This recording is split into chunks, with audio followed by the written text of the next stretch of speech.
Chicago, a city of nearly 3 million people, thousands of streets, hundreds of neighborhoods, and stories unfolding every single day. But in the opening weeks of 2026, a disturbing pattern began to form. In less than 2 months, a series of killings spread across the city, from Gage Park to Austin, from Roseland to Logan Square. Different victims, different neighborhoods, but the same brutal outcome. Some were attacked inside parked cars, some were ambushed on open streets, and one was killed inside a home where he was supposed to be safe.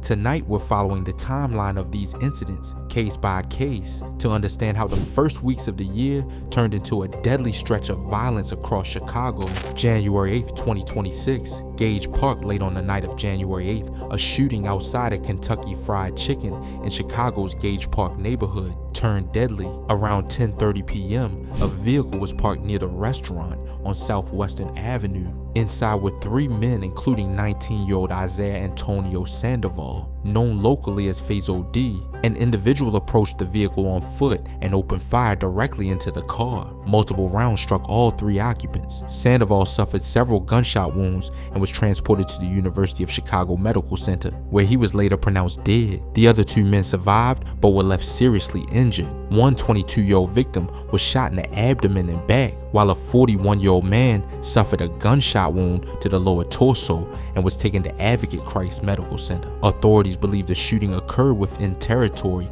associated with Ace Block, while Sandoval himself had ties to the Clover D World set of No Love City 042. The shooter fled before police arrived. Area 1 detectives continue to investigate, and no arrests have been announced. This morning, 1 person is dead, 2 others are in the hospital. Chicago police say they were shot inside of a parked vehicle last night at 58th and Western. A 19-year-old was shot multiple times and died. 2 other victims were seriously hurt. Police say they're looking for 1 shooter, and so far nobody is in custody. January 10th, 2026, Avalon Park. 2 nights later, violence struck again on Chicago's South Side. Around 10:20 p.m., 35-year-old Randy D. Curtis, widely known as Rilla, was in the Avalon Park neighborhood near East 85th Place when gunfire erupted. Curtis was struck multiple times in the back during what investigators believe was a targeted attack. He was transported to the University of Chicago Medical Center, but doctors were unable to save him. Rilla had long-standing ties to the 051 Young Money Collective and had been known in local drill circles for years, including appearances in early music releases such as the 2013 track They Mad with 757 Snoop.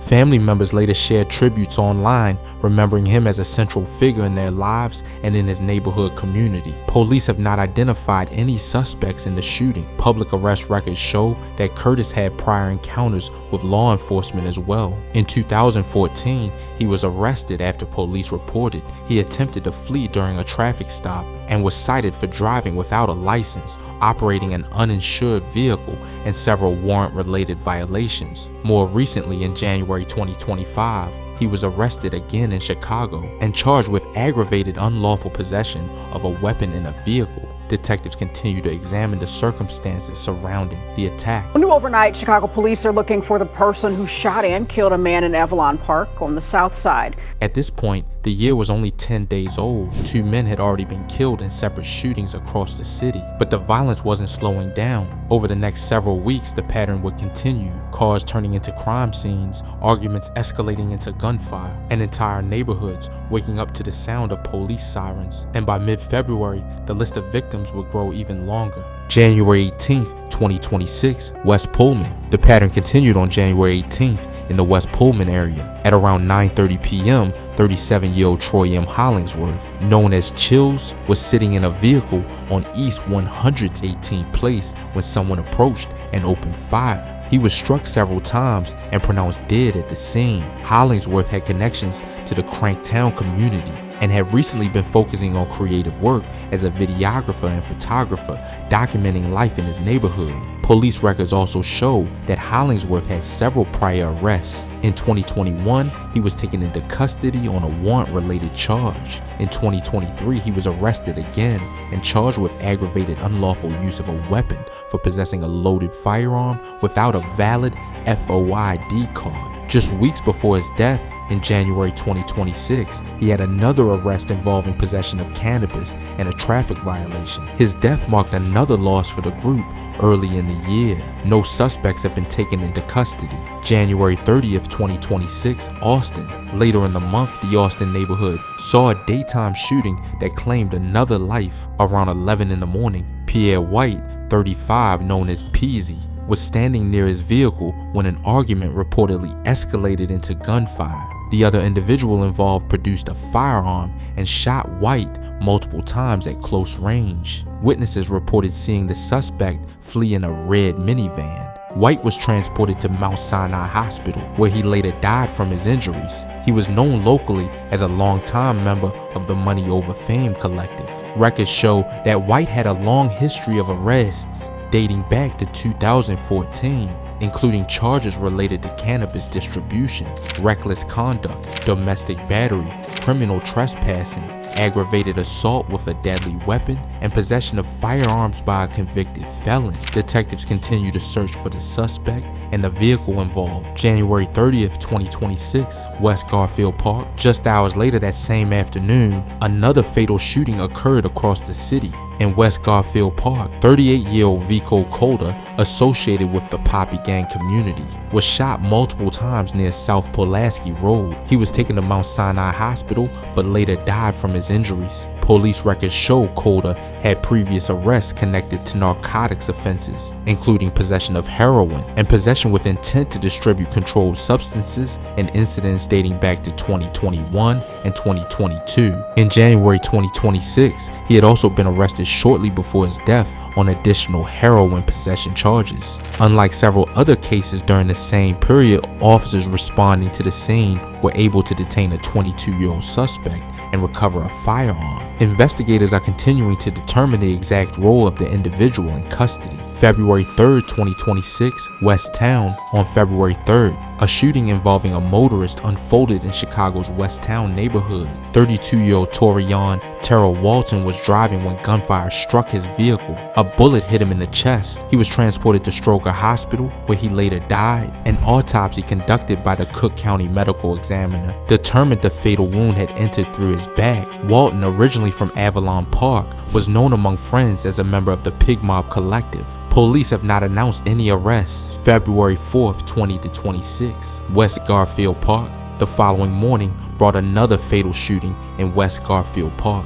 31-year-old Willie Ellis, also known as Ray Ray, was standing outside when several individuals approached and opened fire. Ellis was transported to Stroger Hospital, but later died from his injuries. He had connections to the Dow Gang Collective and was known across the Austin area. Police records indicate Ellis had numerous previous arrests going back to 2014, including failure to appear in court, firearm possession by a felon, drug possession, gun offender registration violations, and charges connected to the distribution of fentanyl. The suspects fled on foot. They just hit him straight with a switch.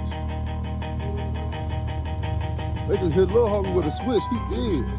February 5th, 2026, South Deering. On February 5th, police responded to a residence in the South Deering neighborhood after a man was discovered fatally shot inside. The victim, 29-year-old Kenneth Davis, known as Lil Kenny, had sustained gunshot wounds to the face and shoulder. Emergency responders pronounced him dead at the scene. Davis was associated with the LAFA collective. Previous records show Davis had earlier arrests, including criminal trespass to vehicles, possession of a stolen vehicle, and several traffic-related violations in later years. Investigators believe the shooting occurred inside a home within his own neighborhood. Police have not released further details about how the suspect entered the residence. February 6, 2026, Roseland. Early the next morning, gunfire once again erupted on the far south side. Around 4:30 a.m., 29-year-old Antonio Thomas, known as Tonio, was standing near an intersection in the Roseland neighborhood when a vehicle pulled up. An individual inside the truck fired multiple shots before fleeing. Thomas was found at the scene and pronounced dead. Police records show that Thomas previously had an arrest in 2019 for criminal damage to property under $500. He was known within the Princetown community. Detectives are attempting to identify the vehicle involved. February 9th, 2026, Austin. On February 9th, another fatal ambush occurred on the west side. 25-year-old Sincere Riley, known as Tasky, was standing near West Lake Street when a black SUV pulled up nearby. Two individuals exited the vehicle and opened fire. Riley was struck multiple times and later died at Mount Sinai Hospital. He had associations with several local groups, including Tonytown, Waller Mob, and HRYM. Public records show Riley had multiple arrests dating back to 2018, including drug possession, heroin distribution charges, unlawful firearm possession, criminal trespassing, and cannabis-related offenses. Police continue searching for the suspects and the vehicle used in the shooting. February 14th, 2026, Logan Square. The most recent case occurred on Valentine's Day. 17-year-old Antaz Lambert, known as Lil Splat, was inside a residence in the Logan Square neighborhood when a gunshot rang out. He was found with a fatal gunshot wound to the head and rushed to Mount Sinai Hospital, where he later died. Lambert was a young member associated with the 757 Collective. Detectives continue investigating the circumstances of the shooting and have not announced any arrests. February 25th, 2026, 7:12 p.m., the Woodlawn district turned into a kill zone. Dispatch started getting flooded, shots fired, multiple people down. The center of the chaos was the BP gas station on the 6600 block of South Stony Island. When the first units touched down, they found an 18-year-old male unresponsive on the concrete with a gunshot wound to the skull, but the lead was still flying blocks away. Almost simultaneously, a shot-up Sprinter van, window shattered, driver's side door riddled with holes, pulled up to the Engine 63 firehouse on 67th and Blackstone. 3 more teenagers collapsed out of that van right in front of the firefighters, bleeding out from hits to the legs and back. The 18-year-old caught in the head at the BP was Javel Foster, known in the trenches as Lil V. While he was being rushed to UFC Medical in critical condition, CPD was already in a high-speed pursuit. A gray Hyundai loaded with shooters was tearing through the south side. During the chase, the offenders ditched 3 pieces near 68th and Normal before bailing out at 65th and Stewart. They tried to run into a building to lose the heat, but the perimeter was set. Multiple suspects were hauled into custody. As the yellow tape went up, the digital scanners went crazy.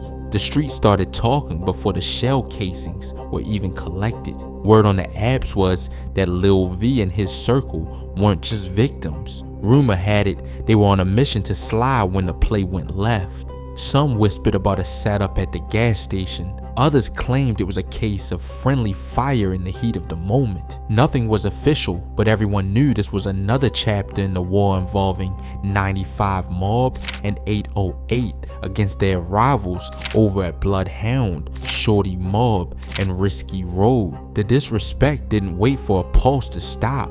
Before Lil Vive even took his last breath, the trolling reached a fever pitch. Opposing sets jumped on IG Live, laughing at the situation, mocking the headshot and making jokes about GoFundMe pages for funeral costs. They weren't just dissing a rival, they were celebrating a score. New slang terms started popping up overnight, turning a teenager's tragedy into a social media punchline. Lil V fought for his life for an entire week. Doctors tried to stabilize the damage, but the streets had already claimed him. On the 7th day, the news hit Javel Foster was gone at 18. The confirmation only made the energy more toxic. The trolls went harder, the diss tracks started circulating, and the bloggers began warning about the inevitable get back. In the Woodlawn cycle, one loss demands another. Behind the screens and the bravado, a mother was left mourning a son who became just another statistic